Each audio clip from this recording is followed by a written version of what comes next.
Hello students, welcome back to my channel. आज का मैंने टॉपिक लिया है एलोट्रॉप्स ऑफ कार्बन और ये जो है बिलोंग करता है आपके chapter number 4 carbon and its compound class 10th। इसका पार्ट 2 करेंगे आज हम। ठीक है, इसके अंदर मैं आपको बताऊंगी कि कार्बन की जो डिफरेंट फॉर्म्स कौन सी होती है, उनकी क्या प्रॉपर्टी होती है, कहाँ कहाँ वो यूज़ होते हैं, क्या उनका स्ट्रक्चर होता है। Let's start. Allotropes of carbon and their properties. Right, allotropy होती क्या है कि property by virtue of which an element exist is more than one form. एक फॉर्म से ज़्यादा में जब प्रेजेंट होते हैं element and each form has different physical property. उनकी फिजिकल प्रॉपर्टी क्या होती है, डिफरेंट होती है, बट उनकी केमिकल प्रॉपर्टीज़ क्या होती हैं, सेम होती है। These different forms are called allotropes. अब मैं आपको बताती हूँ। देखो, जैसे हम व्हीट और राइस दोनों ही क्या प्रोवाइड करवाते हैं, हमें कार्बोहाइड्रेट कराते हैं। उनकी फिजिकल अपीयरेंस कैसी होती है, डिफरेंट होती है, बट उनका फंक्शन क्या होता है, हमारी बॉडी में जाने के बाद हमें एनर्जी प्रोवाइड करवाते हैं। ऐसे ही कार्बन की डिफरेंट फॉर्म जो है, जिनकी फिजिकल अपीयरेंस डिफरेंट होती है बट उनकी केमिकल प्रॉपर्टीज जो है वो क्या होती है, सेम होती है, उसे हम बोलते हैं allotropes. Carbon exist in different allotropic form, some of which are crystalline form में और माइक्रो क्रिस्टलाइन फॉर्म में जो कार्बन है वो प्रेजेंट होता है। राइट, फ्री स्टेट में आपके मिलेगा डायमंड, ग्रेफाइट एंड फलरीन। ठीक है, फलरीन जो है वो आपके सिलेबस में नहीं है तो it will not discuss. Micro crystalline form जैसे अमॉर्फस फॉर्म, जैसे जो डायमंड है वो तो आपका क्या है कि बिल्कुल शाइनिंग होता है, बिल्कुल ग्रेफाइट जो आपका स्मूथनिंग जो उसकी सरफेस होती है। अमॉर्फस का मतलब जो आपको टच करने में क्या है, थोड़ी सी उसकी उबड़ खाबड़ सरफेस आपको फील होती है, जैसे कोयला हुआ, लैम्प ब्लैक हुआ या फिर चारकोल हुआ, ये आपके हो जाते हैं माइक्रो क्रिस्टलाइन में। इसमें आपके सिलेबस में सिर्फ डायमंड एंड ग्रेफाइट है, so I will discuss both these two, diamond and graphite. Okay, अब देखो डायमंड और ग्रेफाइट दिखने में कैसा लगता है। डायमंड तो आप सबको अच्छे से पता होगा कि डायमंड्स के तो आप क्या कि आपकी मम्मा जो है नेकलेस भी पहनती होंगी, रिंग्स भी बनती हैं और बहुत सारी चीज़ें बनती हैं। ग्रेफाइट जो है आपकी पेंसिल की लेड में यूज़ होता है।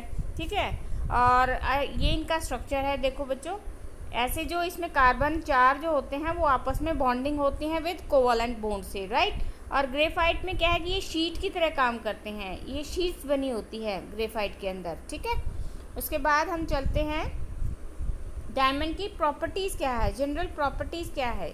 ठीक है, it is colourless. Diamond colourless होता है, ट्रांसपेरेंट होता है with extraordinary brilliance due to its high refractive index.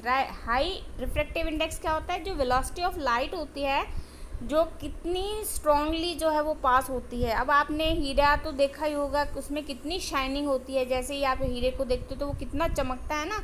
वो क्यों चमकता है, that is due to high refractive index. ये हैवी होता है एंड एक्सट्रीमली हार्ड। सबसे ये क्या है, नेचुरल हार्डेस्ट सब्सटेंस माना जाता है इसे, हीरे को। ठीक है, कार्बन की जो ये फॉर्म है और ये सबसे हार्डेस्ट सब्सटेंस माना जाता है।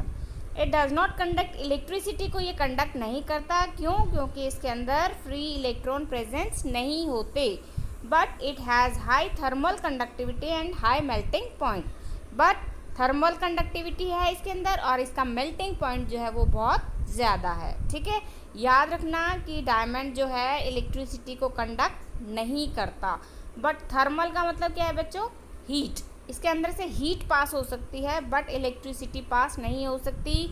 रीज़न क्या है इसका, क्योंकि इसके जो कार्बन हैं जो आपस में कोवलेंट बॉन्ड से बंधे होते हैं वो फ्री नहीं होते हैं, जिसकी वजह से इलेक्ट्रिसिटी कंडक्ट नहीं हो सकती। ओके, फिर इसका स्ट्रक्चर देखते हैं। It is a joint molecule of carbon atom in which each carbon atom is linked to 4 other carbon atom by strong covalent bond। इसमें क्या है कि जो कार्बन होते हैं ना वो आपस में ऐसे कोवलेंट बॉन्ड से जुड़े होते हैं। सपोज करो ये कार्बन है, ये यहाँ से जुड़ा होगा, इससे जुड़ा होगा, इससे, और फिर यहाँ पे, यानी ये फिर आगे ऐसे चेन बनाते जाएंगे। सारे के सारे कार्बन जो है वो आपस से कोवलेंट बॉन्ड के थ्रू जो है वो लिंक्ड होंगे। Okay, forming a rigid 3-dimensional network structure which is for its hardness।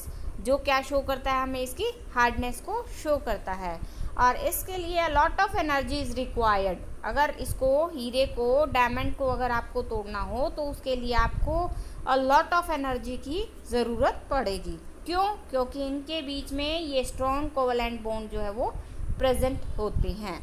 दस it's melting point is very high. इसी वजह से इसका मेल्टिंग पॉइंट जो है वो क्या हो जाता है, बहुत ज़्यादा हो जाता है। ओके, अब ये कहाँ कहाँ यूज़ होता है? अब ये हार्ड है, हार्ड होने के वजह से ये नाइफ्स में for cutting marble, granite and glass को कट करने में एज अ नाइफ जो है ये इसको यूज़ किया जाता है। फिर आपके आता है ये ऑर्नामेंट पर्पस से भी इसको यूज़ किया जाता है। एज अ प्रीशियस स्टोन इसको माना जाता है ना, तो इसीलिए ये ऑर्नामेंट्स के अंदर भी यूज़ किया जाता है। फिर आपके आता है ग्रेफाइट। ग्रेफाइट की प्रॉपर्टीज़ क्या क्या है? ये ब्लैक कलर का, ग्रेश ब्लैक कलर का होता है। ओपैक सब्सटेंस कौन से होते हैं? हमने पढ़ा हुआ है ट्रांसपेरेंट, ट्रांसुलेंट एंड ओपैक। ओपैक जिसमें से आप आर पार नहीं देख सकते। It is lighter than diamond से ये हल्का होता है, सॉफ्ट होता है, स्मूथ होता है और टचिंग में ये स्लिपरी होता है।